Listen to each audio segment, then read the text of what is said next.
kooku fu mu waxati rek kooku moom X croix voilà anti-islam loolu lañ koy gisee parce que loolu la def yoonam nekkutuñu bu kenn défendre est-ce que moom dem na ca daara ja il a été démenti lui-même par le directeur des protections des enfants qui a dit qu'il y a pas de conditions nuisibles kooku il n'est pas sérieux il n'est pas digne d'un représentant droit des humains quand vous représentez droit vous devez être accepté par tous les deux parties man kii bi may ñëw j'étais très hostile contre Serigne bi ma bokkal mais bi may xam naa ne il a raison il est au milieu il est objectif mais yow boo xam ne yow tubaab yi ñoo lay kii nga ñëw taxaw di wax booy wax mel ne tubaab complexe dañ la dul déglu.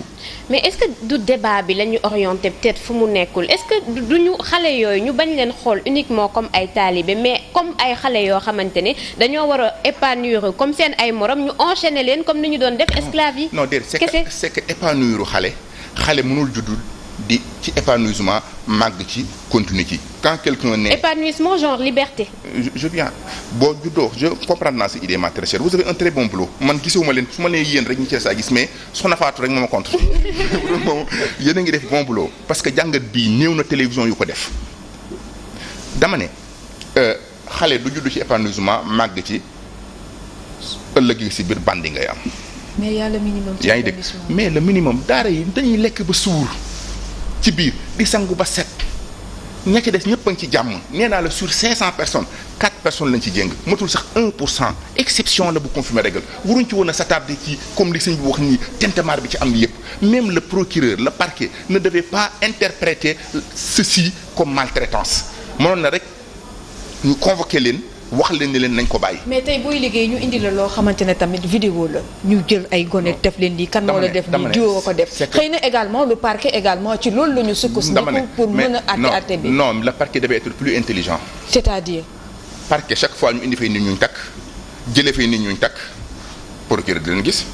te duñu ay esclave. te duñu ay esclave de te newuñu esclavage la. considéré wu leen te ñenn ñi sax attendez ñenn ñi sax bu ñu leen jugé dañ leen di blanchir. ñu accusé la. yaa ngi dégg mais accusé kese dafa doy nga takk.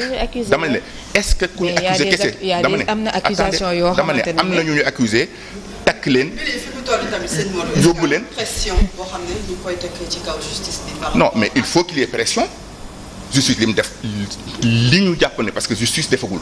parce que il faut que juge yi prononcer au nom truc. parquet le procureur a requis 2 ans. dont 2 mois. non maanaam ñaari at mu tëdd ñaari. le juge n'est pas lié à la réquisition du procureur. Le juge est libre. Oui, bien sûr. Le parquet n'est qu'une partie dans un procès. Même s'il est la partie privilégiée. Il faut ñu xam rôle parquet. Parquet soutient toujours l'accusation, c'est son rôle. moom parquet état bi la fi nekk parce que tout simplement c'est le ministère de la fonction publique maanaam askan bi la fi nekkee le parquet. Oui, c'est ça. Non, mais c'est que son rôle, c'est de soutenir l'accusation. mais boo nee teg pression on a l'impression que wóoluwoo leen suñu justice. Non, boo am na luñ ci wóoluwul parce qu'il y a des mauvaises lois anti-islamiques dedans. Ok. Il faut le constater. loi boobu ñu bëgg a appliquer pour jàppoo ko loi boobu baaxul ci l'islam parce que am na ci système enseignement benn façon de répression bu ñuy def xale ci ñun c'est une autre façon pour que xale uniquement nag ci xale bu dëgër bopp bu nekk danger ci génn ci mbedd mi pour nit ñi rey ko wala ñu violer ko nu ñu koy defee noo xam ne loi bi condamné ne ko te dañoo lànk na ñëpp génn manifester contre cette loi. CREI yi bi ñu ko fi tegee CREI yi arrangé wul ñenn ñi politique yi waaye dañoo génn ci mbedd mi ku ne yuuxu comme ne CREI na fi jóge ba tey CREI yi ñoo teg pression justice kañ la fi CREI di gëj maanaam kañ la CREI gëj agir. mais bu ñuy def depuis Karim Wade. pression la. nit ñi lànk. bu ñu dellu see ci cas bi nañ lànk nañ manifester.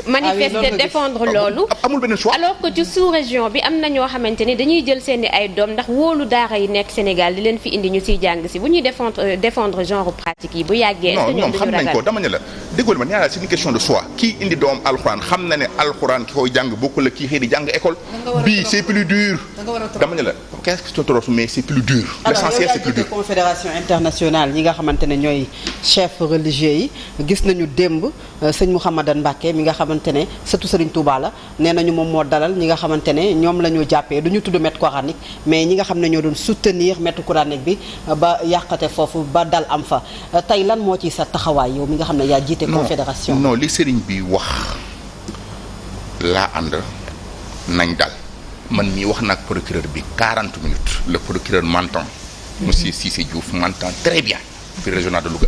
Il est quelqu'un extrêmement ouvert extrêmement bien un musulman comme nous un grand musulman même moo ak sëriñ bi ñoo dem ñoo waxtaan mu ne ko nañ dal pratique yi rek la ñuy xeex donc d'accord naa ci waxtaan boobu mais xam nga waxtaan boobu c'est un peu tard parce que suñu wootee woon waxtaan boobu duñ jëfandikoo doole bay attémété coranique bay agsi fii loo gis mooy gën a accélérer pression bi yaa ngi dégg waxtaan boobu lañ jiitalul ba mu indi tey problème ñëw fii mais maximum de pression amul justice. loolu est-ce que du affaiblir suñu yoon bu fekkee ne tey pression boobu.